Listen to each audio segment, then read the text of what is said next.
Hi, I'm Emma. The word defective still echoes in my mind whenever I look at my beautiful daughter. One moment, I was introducing 6-month-old Lily to her paternal grandmother, and the next, Margaret was holding my baby at arm's length, declaring she'd given birth to a defective child who would burden the family forever. Margaret thought her nursing experience gave her the authority to diagnose my daughter's future. She had no idea that Dr. Chen, the pediatric specialist I'd consulted. Before we jump back in, tell us where you're tuning in from, and if this story touches you, make sure you're subscribed, because tomorrow I've saved something extra special for you. Would walk into that room with test results proving Margaret catastrophically wrong and revealing that my defective daughter was actually gifted beyond measure.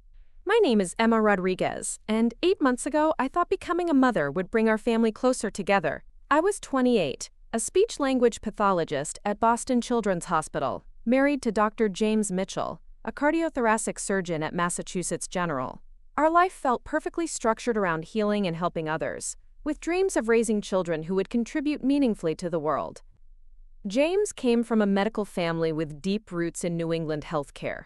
His mother, Margaret Mitchell, was a retired head nurse who had spent 40 years in pediatric intensive care units, earning respect for her clinical expertise and no-nonsense approach to patient care. She had opinions about everything related to child development, medical care, and proper parenting techniques, all delivered with the authority of someone who had seen thousands of children in various states of health and crisis. When I became pregnant, Margaret immediately positioned herself as the family's medical authority on my pregnancy, labor, and child-rearing plans. She questioned my prenatal vitamin choices, criticized my birthing plan, and made detailed recommendations about feeding schedules, sleep training, and developmental milestones that felt more like medical orders than grandmotherly advice. "Emma, dear, I've seen what happens when new mothers don't follow proper protocols," she'd say during visits to our Cambridge brownstone. 40 years of pediatric nursing teaches you to recognize warning signs that civilian parents often miss. I tried to appreciate her experience while maintaining my own maternal instincts, but Margaret's medical background gave her arguments a weight that was difficult to challenge. When she spoke about child development, she cited specific cases, medical terminology, and clinical outcomes that made my speech therapy training feel inadequate by comparison. Lily was born after a complicated 30-hour labor that required medical intervention, but resulted in a healthy, beautiful baby girl, with James's dark eyes and my stubborn streak. From her first moments, Lily was alert and curious, tracking sounds and movements with an intensity that seemed remarkable for a newborn. But Lily was also different in ways that became apparent during her first weeks of life. She rarely cried, preferring to observe her surroundings with quiet focus that felt almost adult-like. She reached developmental milestones early, holding her head up at 3 weeks, making sustained eye contact that seemed to look directly into your soul, and responding to music and voices with sophisticated attention patterns. Margaret's first visit when Lily was 2 weeks old had been concerning. She'd examined Lily with clinical detachment, noting her unusual alertness and quiet demeanor with what appeared to be growing worry rather than celebration. "Emma, this level of alertness isn't normal for a newborn," Margaret had said, studying Lily's responses to various stimuli. "Healthy babies sleep 16 to 18 hours per day. Lily's sleep patterns and attention spans are outside typical developmental ranges." I'd initially felt proud that Lily was advanced, but Margaret's medical authority was reframing my daughter's exceptional qualities as potential problems that required professional evaluation and possibly intervention. The concerns had been growing over Lily's first 6 months, with Margaret documenting every unusual behavior, every advanced milestone, every sign that Lily was developing differently than the thousands of babies she'd observed during her nursing career. Margaret Mitchell commanded every room she entered with the clinical authority of someone who had spent 4 decades making life-and-death decisions in pediatric intensive care units. Her medical expertise was undeniable, her track record impeccable, but her approach to Lily's development felt more like conducting a clinical assessment than celebrating a granddaughter's growth. "Emma, we need to discuss Lily's concerning behaviors," Margaret announced during her weekly visit to our Cambridge home, carrying a leather portfolio filled with developmental charts and medical references. I've been documenting her patterns, and several indicators suggest underlying neurological abnormalities. I was feeding Lily her afternoon bottle, marveling at how intently she studied my face during feeding, her dark eyes tracking every movement with an awareness that seemed far beyond her 6 months. Margaret, she's meeting all her milestones early. The pediatrician says she's developing beautifully. Margaret set down her portfolio with the authoritative precision of someone presenting medical evidence. Emma, your pediatrician sees Lily for 15-minute appointments every few months. I've observed thousands of infants in clinical settings, and I can tell you that Lily's behavioral patterns are outside normal developmental ranges. She opened her portfolio to reveal detailed logs of Lily's activities, sleep patterns, and responses to stimuli, documented with the thoroughness of medical charting. Every unusual behavior had been recorded, analyzed, and classified as evidence of potential developmental disorders. Look at these attention spans, Margaret said, pointing to her handwritten observations. 6-month-old infants shouldn't maintain focus for 20-minute periods. This level of sustained attention suggests hyperfocus behaviors associated with autism spectrum disorders. The clinical terminology was delivered with the confidence of someone who had diagnosed countless children, but Margaret's interpretation felt wrong to my maternal instincts and my professional training in child development and communication disorders. Margaret, sustained attention can also indicate advanced cognitive development. In my work with children, intense focus is often a sign of giftedness rather than dysfunction. Margaret's expression shifted to the patient condescension she reserved for parents who questioned medical authority. Emma dear, I understand that new mothers want to believe their children are exceptional, but my clinical experience has taught me to recognize early warning signs that parents often miss or misinterpret. She pulled out printed articles from pediatric journals, highlighting sections about developmental delays, sensory processing disorders, and early intervention protocols. The research was legitimate, but carefully selected to support the most concerning possible interpretation of Lily's behaviors. Furthermore, Margaret continued, Lily's lack of typical infant behaviors is troubling. She doesn't cry for attention, doesn't demand constant stimulation, doesn't exhibit the normal developmental patterns I've observed in healthy children. I looked down at Lily, who was quietly studying the ceiling fan, with the kind of focused interest that Margaret interpreted as abnormal but that I recognized as curiosity and intelligence. My daughter wasn't broken or delayed, she was simply different in ways that Margaret's clinical experience hadn't prepared her to appreciate. Margaret, what exactly are you suggesting? Her voice took on the authoritative tone she'd used when delivering difficult diagnoses to parents in the PICU. I'm suggesting that Lily needs comprehensive developmental evaluation by specialists who can identify whatever underlying condition is causing these atypical behaviors. Early intervention is crucial for children with developmental disabilities. The word disabilities hung in the air like a diagnosis, delivered with the certainty of someone who believed her decades of medical experience made her qualified to assess my daughter's future based on 6 months of observation. Ignoring early warning signs doesn't make them disappear, Margaret added with practiced sympathy. As difficult as it is to accept, some children are simply born with limitations that require professional intervention and realistic expectations about their potential. The confrontation escalated during Lily's 6-month pediatric appointment, when Margaret insisted on accompanying us to provide clinical oversight of what she considered inadequate medical assessment by our family pediatrician. She sat in the examination room with her leather portfolio, prepared to document evidence that would support her growing concerns about Lily's developmental trajectory. Dr. Patterson, Margaret said, introducing herself with the authority of medical credentials, I'm Margaret Mitchell, retired head nurse from Pediatric Intensive Care. I have significant concerns about Lily's developmental patterns that I believe require specialist evaluation. Dr. Patterson, our gentle family pediatrician who had been caring for children for 25 years, examined Lily with his usual thorough attention, while Margaret provided running commentary on every observation, every milestone assessment, every interaction between doctor and patient. Notice how she maintains eye contact beyond typical infant ranges, Margaret pointed out as Dr. Patterson conducted developmental screenings. 6-month-old babies shouldn't demonstrate this level of sustained social attention. It suggests possible sensory processing abnormalities.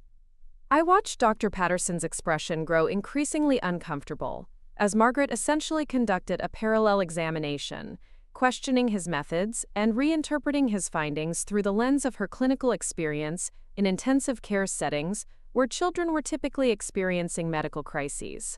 Preparing and narrating this story took us a lot of time, so if you are enjoying it, subscribe to our channel. It means a lot to us. Now back to the story. Mrs. Mitchell, Dr. Patterson said diplomatically, Lily is meeting or exceeding all developmental milestones for her age. Her motor skills, cognitive responses, and social engagement are all within the advanced range of normal development. Margaret opened her portfolio and presented her documented observations with the systematic approach of someone building a medical case. Dr. Patterson, with respect, 15-minute routine appointments don't provide sufficient observation time to identify subtle neurological abnormalities. I've been conducting detailed behavioral assessments over several months. She spread her charts across the examination table, showing sleep pattern irregularities, attention span measurements that exceeded normal ranges, and social interaction patterns that deviated from typical infant behavior. Every difference had been documented as potential evidence of underlying disorders. Look at these feeding behaviors, Margaret continued, pointing to her detailed logs. Lily demonstrates unusual self-regulation, refusing to overeat even when food is available. This level of impulse control isn't developmentally appropriate for her age and suggests possible eating disorder precursors. Dr. Patterson studied Margaret's documentation while conducting his own assessment of Lily, who was sitting contentedly on the examination table, reaching for his stethoscope with the kind of purposeful movement that demonstrated excellent motor coordination. Furthermore, Margaret pressed, her verbal development is concerning. She makes sounds, but not the random babbling typical of 6-month-old infants. Her vocalizations seem almost intentional, which could indicate language processing disorders. I felt my protective instincts rising as Margaret systematically reframed every sign of Lily's intelligence and development as evidence of dysfunction. Margaret, intentional communication is a positive development.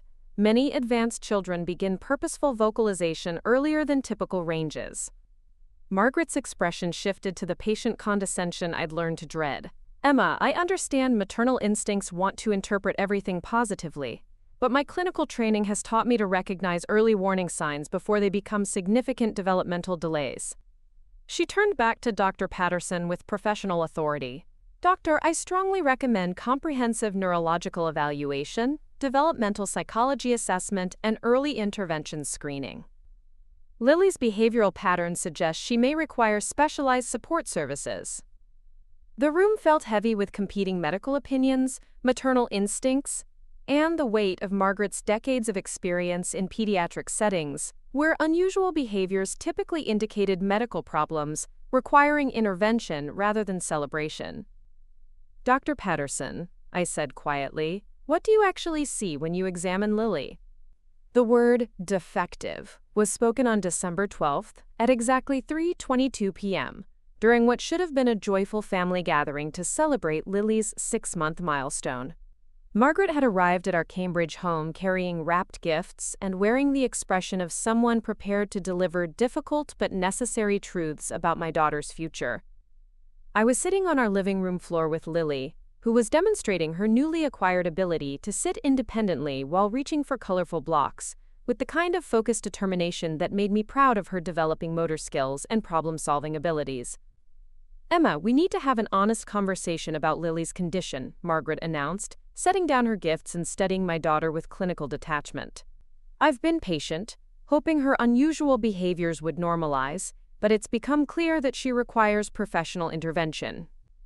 I looked up from our play session, Lily contentedly exploring a soft book that crinkled when she touched different pages.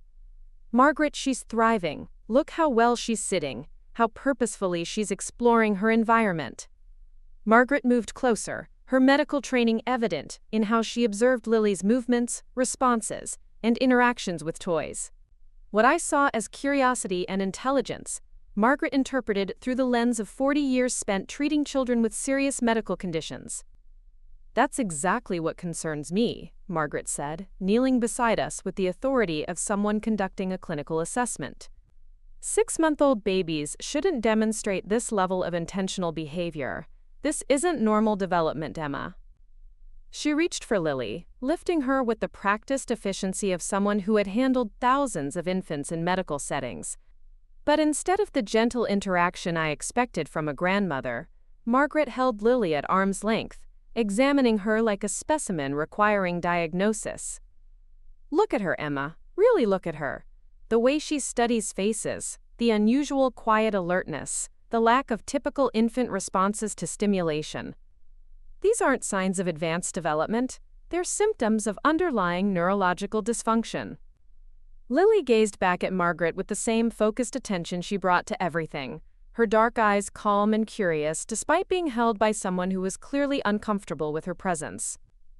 Furthermore, Margaret continued, her voice taking on the clinical tone she'd used when delivering difficult diagnoses to parents in the PICU, her social responses are completely inappropriate for her developmental stage.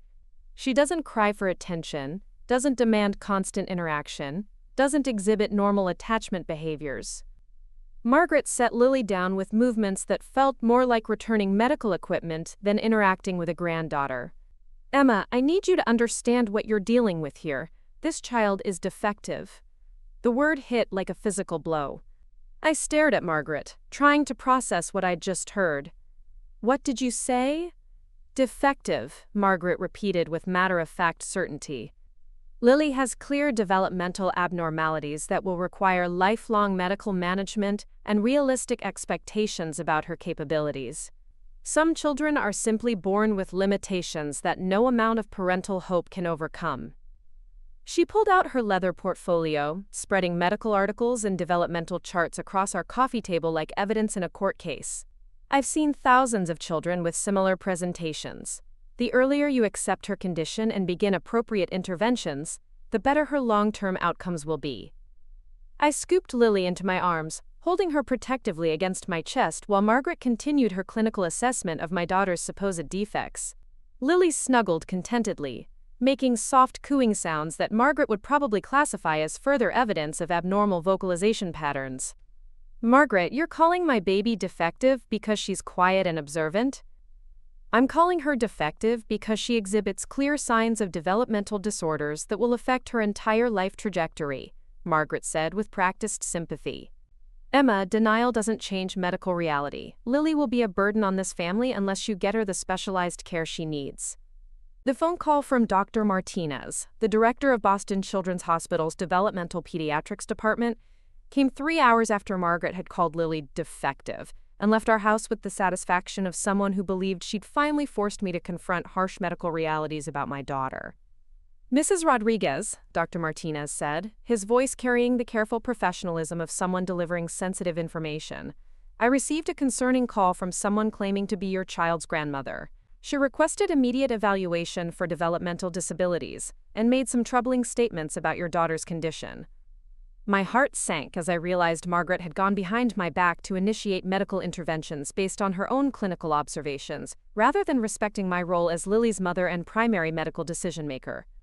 Dr. Martinez, my mother-in-law is a retired pediatric nurse who has concerns about Lily's development, but I haven't requested any specialist consultations. That's what concerns me, Dr. Martinez continued. The caller provided detailed behavioral observations and specifically requested urgent placement in our early intervention program for children with significant developmental delays. She claimed you were in denial about your daughter's obvious disabilities. I held Lily closer, watching her play with my necklace, with the kind of focused attention that Margaret interpreted as abnormal but that felt like natural curiosity to me. Dr. Martinez, Lily is meeting all her milestones. She's alert, engaged, and developing beautifully according to our pediatrician. That's exactly why I'm calling. The behaviors described by your mother-in-law don't match the profile of a child needing urgent intervention. Advanced development isn't typically cause for concern unless it's paired with significant delays in other areas. Before I could respond, my phone buzzed with a text from Margaret. Emma, I scheduled Lily's developmental evaluation for Monday morning. Dr. Martinez is expecting you at 9 a.m. for comprehensive assessment. It's time to face reality about her condition. The presumption was breathtaking. Margaret had not only called my daughter defective, but had taken unilateral action to initiate medical procedures without my consent, using her nursing credentials to bypass normal parental authorization protocols. Dr. Martinez, I just received a text suggesting that an appointment has been scheduled without my knowledge or consent. His sigh was audible through the phone. Mrs. Rodriguez, I'm afraid your mother-in-law has been quite persistent. She's called our office multiple times, contacted early intervention services, and even reached out to developmental disability advocacy groups, claiming that you're refusing necessary medical care for a child with obvious special needs. The scope of Margaret's interference was staggering. She hadn't just attacked Lily and me privately. She had initiated a campaign involving multiple medical and social service agencies, using her professional credibility to portray me as a negligent mother denying care to a disabled child. Furthermore, Dr. Martinez continued, she provided detailed documentation of your daughter's behaviors, including video recordings taken during family visits. While I appreciate grandparental concern, this level of intervention without parental consent raises ethical questions about family dynamics.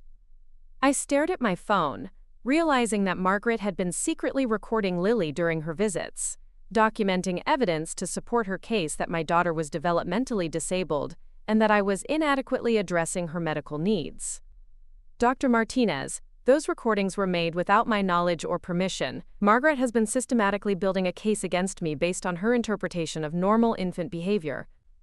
Mrs. Rodriguez, based on our phone conversation and my review of the submitted materials, I'm not seeing indicators that would typically warrant urgent specialist intervention. However, given the level of family conflict involved, I think it would be beneficial for you to bring Lily in for an informal consultation.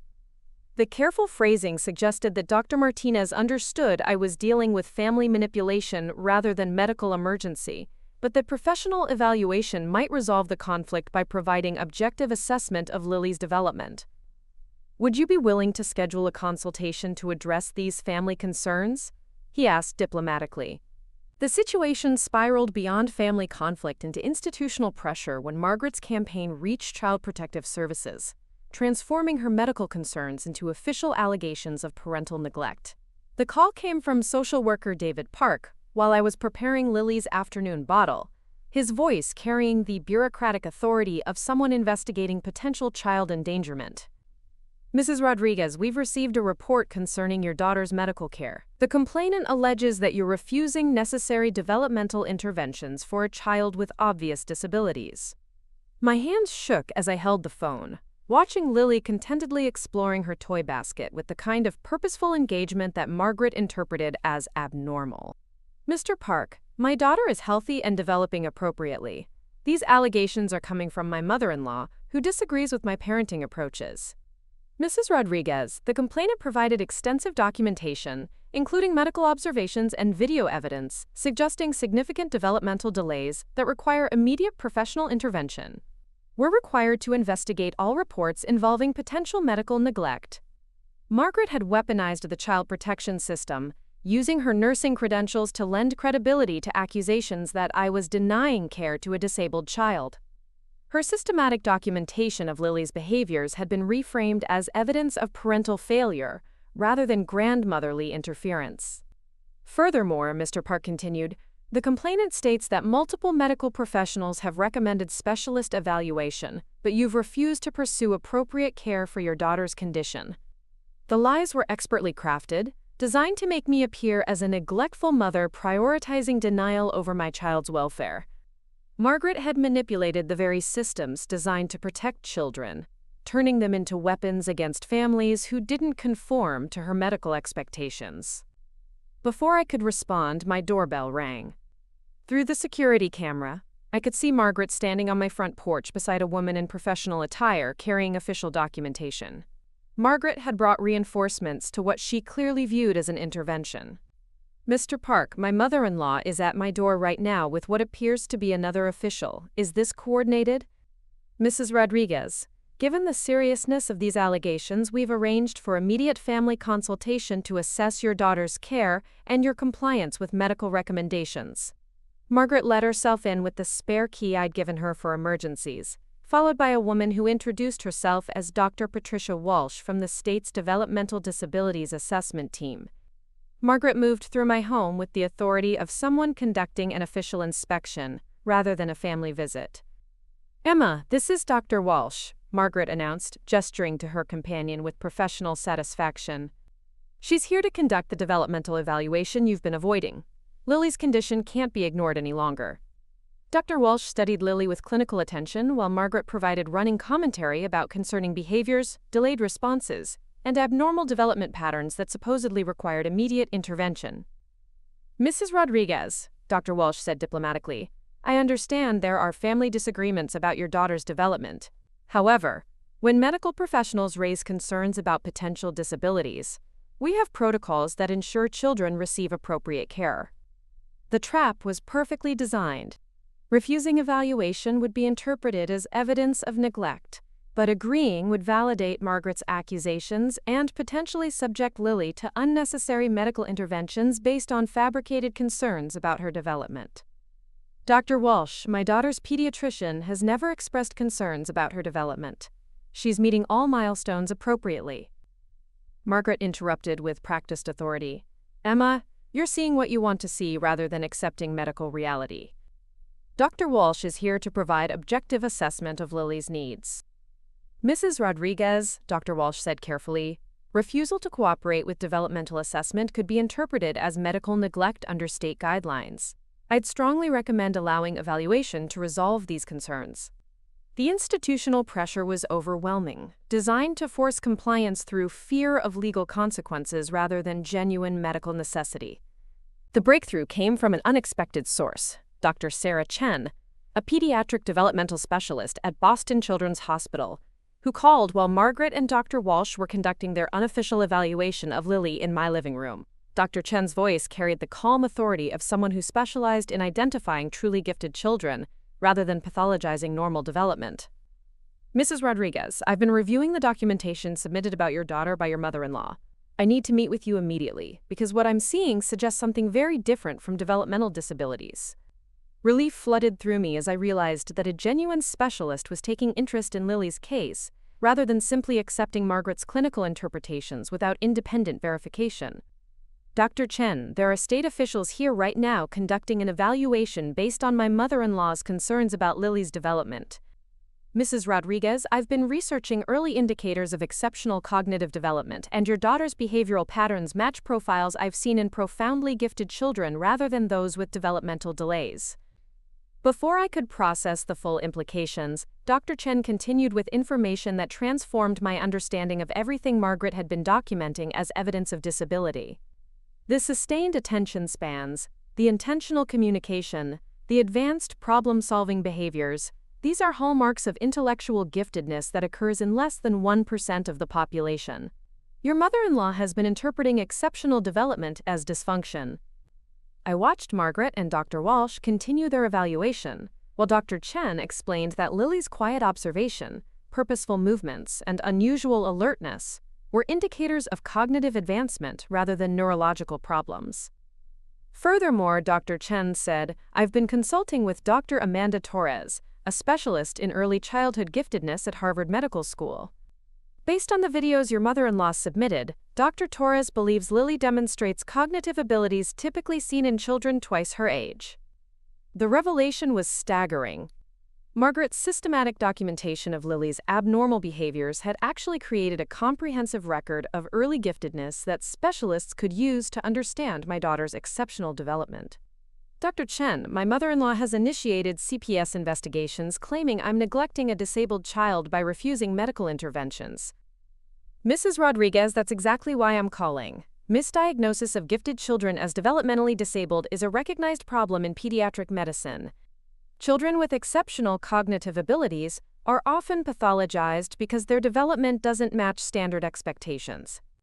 Dr. Chen explained that she had been tracking cases where family members with medical backgrounds misinterpreted giftedness as disability, creating family conflicts that could damage children's self-concept and educational trajectories. "I'm driving to your house right now with Dr. Torres and comprehensive assessment materials. We need to document Lily's actual developmental profile before state interventions are implemented based on incorrect assumptions." Through my window, I could see additional cars arriving, including what appeared to be early intervention specialists that Margaret had contacted to support her case for immediate services. There's something else, Dr. Chen continued. Your mother-in-law's nursing background is in intensive care, where unusual behaviors typically indicate medical problems. She's applying crisis medicine protocols to normal child development, which creates systematic misinterpretation of healthy behaviors. The explanation provided context for Margaret's certainty about Lily's supposed defects.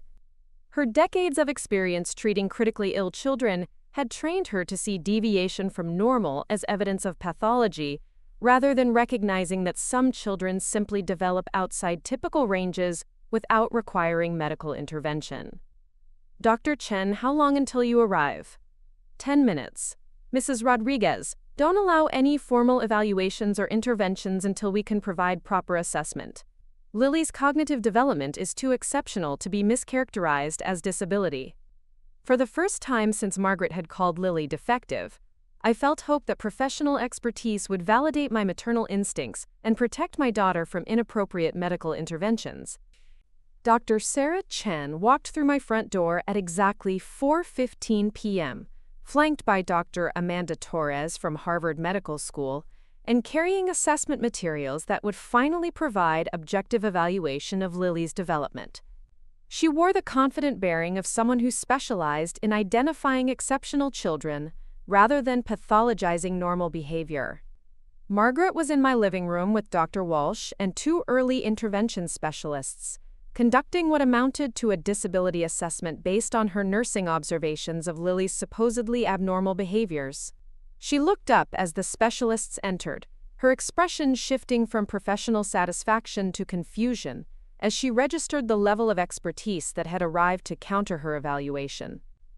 I'm Dr. Sarah Chen from Boston Children's Hospital Developmental Pediatrics, she announced, displaying her credentials with authority that immediately commanded respect. This is Dr. Amanda Torres, Harvard Medical School's specialist in early childhood giftedness.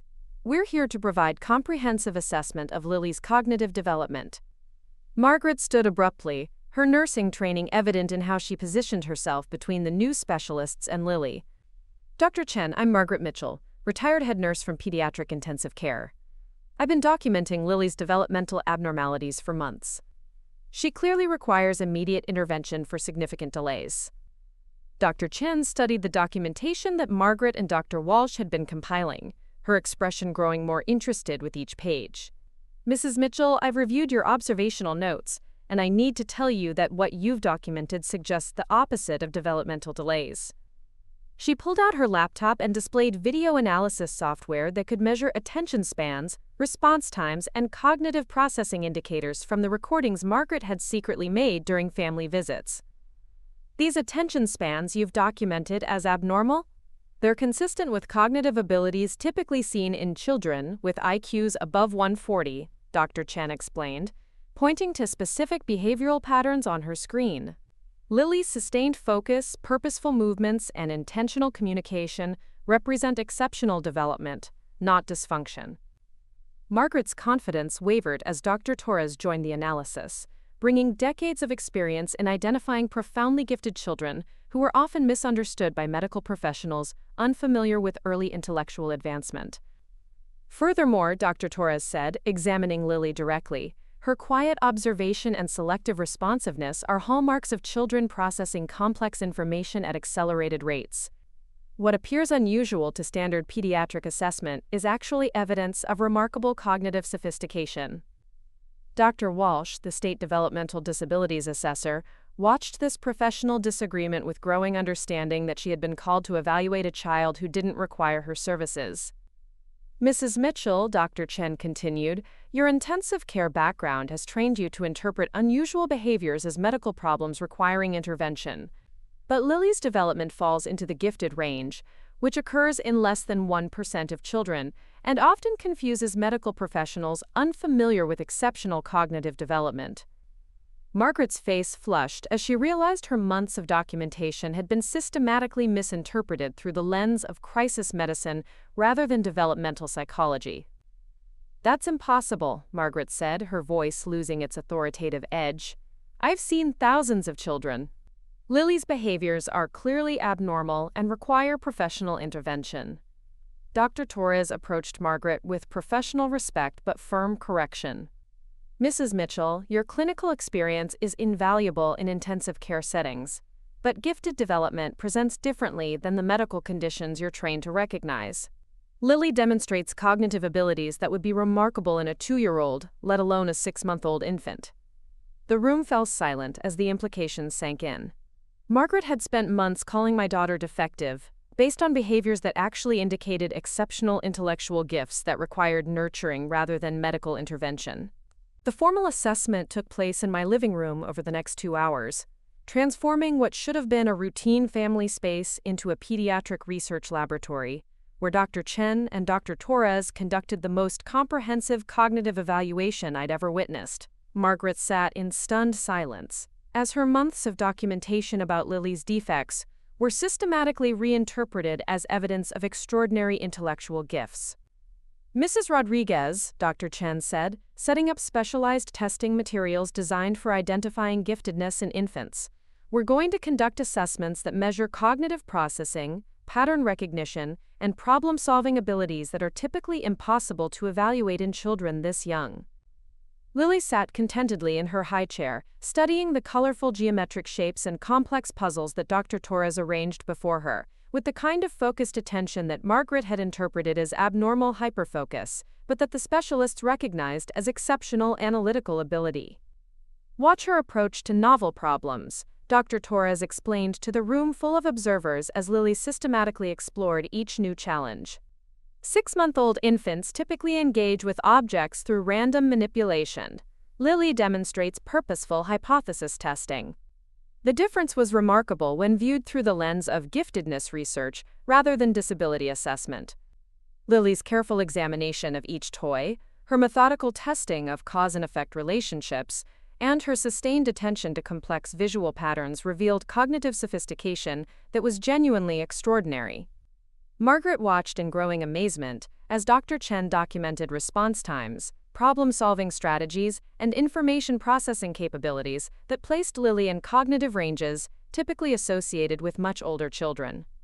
Her visual tracking abilities are consistent with children 18 to 24 months old, Dr. Chen noted, recording Lily's responses to increasingly complex visual stimuli. But more importantly, she's demonstrating metacognitive awareness, thinking about thinking, which suggests intellectual development far beyond her chronological age. Dr. Walsh, the state assessor who had arrived expecting to evaluate developmental delays, found herself witnessing the identification of a profoundly gifted child whose abilities challenged standard assumptions about infant cognitive capabilities. The pattern recognition tasks are particularly revealing, Dr. Torres continued, showing Lily a sequence of shapes that required identifying missing elements and complex arrangements. Most children don't develop this level of visual spatial reasoning until they're 2 to 3 years old. Lily is solving these problems at 6 months. Margaret leaned forward, her nursing training compelling her to understand the scientific basis for these conclusions, even as they contradicted months of her own observations. Dr. Torres, are you saying that Lily's unusual behaviors indicate intellectual giftedness, rather than neurological problems?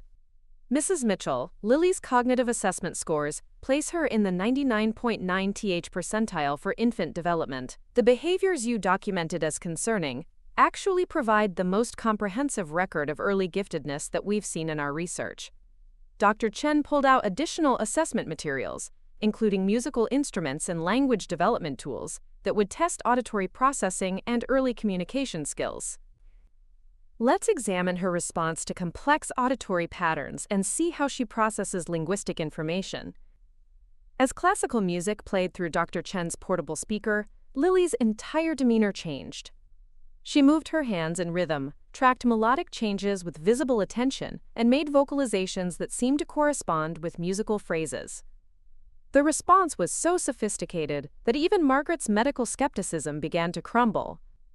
6-month-old infants typically respond to music with general pleasure or agitation, Dr. Torres explained. Lily is demonstrating musical analysis. She's processing harmonic relationships, rhythmic patterns, and melodic structures in ways that suggest exceptional auditory processing abilities. Dr. Chen conducted language assessment next, speaking to Lily in different tones, languages, and grammatical structures while monitoring her responses. Notice how she responds differently to questions versus statements, even though she doesn't yet speak. She's demonstrating pragmatic language understanding that typically develops around 12 to 18 months. The revelation was transformative not just for understanding Lily's development, but for recognizing how medical training could create systematic misinterpretation of exceptional children who didn't conform to standard developmental expectations. Furthermore, Dr. Chen added, reviewing the complete assessment results, Lily demonstrates what we call asynchronous development, cognitive abilities that far exceed her physical and emotional development. This creates the quiet, observant behavior that can be misinterpreted as social withdrawal or processing disorders. Margaret's professional pride was clearly struggling with the evidence presented by these specialists, but her lack of typical infant behaviors, the unusual sleep patterns, the selective social engagement, surely these indicate some form of developmental concern? Dr. Torres smiled with the patience of someone who had encountered this confusion many times. Mrs. Mitchell, gifted children often sleep less because their minds process information more actively. They engage selectively because they're more discriminating about stimuli worth their attention. What appears unusual to standard pediatric observation is actually evidence of remarkable cognitive efficiency. Dr. Chen began packing up the assessment materials while explaining the implications of Lily's results. Mrs. Rodriguez, your daughter will need specialized educational approaches from very early childhood. Traditional daycare and preschool programs won't provide sufficient intellectual challenge for her cognitive abilities. Dr. Walsh completed her state assessment forms, officially documenting that Lily required no disability services but instead needed identification for gifted education resources. Mrs. Rodriguez, I'll be filing a report that closes the CPS investigation and recommends your daughter for early childhood gifted programming. Dr. Torres turned to address the entire room with the authority of someone who had spent decades studying intellectually exceptional children. What you've witnessed today is the identification of profound intellectual giftedness that occurs in perhaps 1 in 10,000 children. Lily will require specialized support to develop her potential appropriately, but make no mistake, she's the opposite of defective.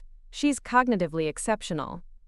Margaret's face showed a mixture of professional embarrassment and growing wonder as she realized that her systematic documentation of Lily's abnormal behaviors had actually created the most detailed record of early giftedness that these specialists had encountered. Mrs. Rodriguez, Dr. Chen said, turning to me with results that would change everything. Your daughter's cognitive abilities are so advanced that she'll require specialized support to develop her potential appropriately.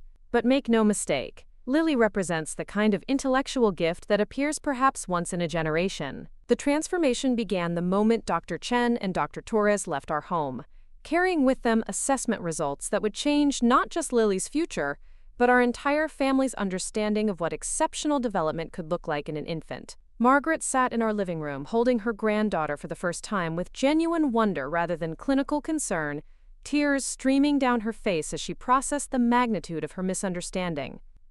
"Emma, I'm so sorry," Margaret whispered, studying Lily's alert eyes with the awe of someone who had finally recognized extraordinary intelligence disguised as unusual behavior. 40 years of nursing experience, and I completely missed that she was gifted. I called your perfect daughter defective.